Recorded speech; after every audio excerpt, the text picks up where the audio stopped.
Hello everyone, my name is Ajay. In this video, we are going to cover a few solved examples on SVM, aka support vector machine. Our first problem asks us to find optimal hyperplane given two support vectors, point 22 with class plus 1 and point 20 with class minus 1. We need to find the vector W, the bias B, and the hyperplane equation. We apply the SVM condition y times w dot x plus b equals 1. Substituting point A gives us equation 1 and point B gives us equation 2. Subtracting the equation 2 from 1, W2 comes out to be 1. Now to find W1, we know the objective cost function is to minimize half of norm of W by then we know norm of W is equal to root over W1 square plus W2 square, which is minimum when W1 is equal to 0,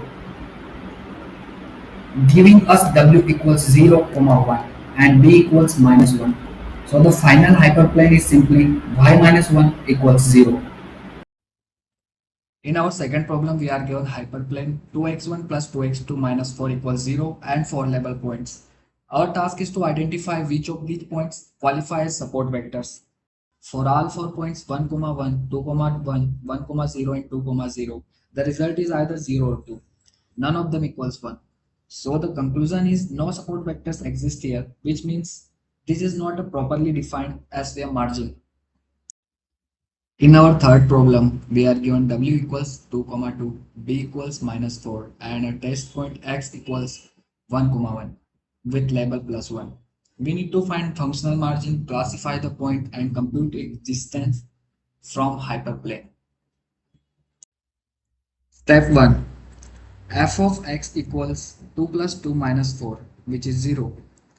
Step 2. Y times f of x equals plus 1 times 0, which is 0. Since this is less than or equal to 0, the point is misclassified.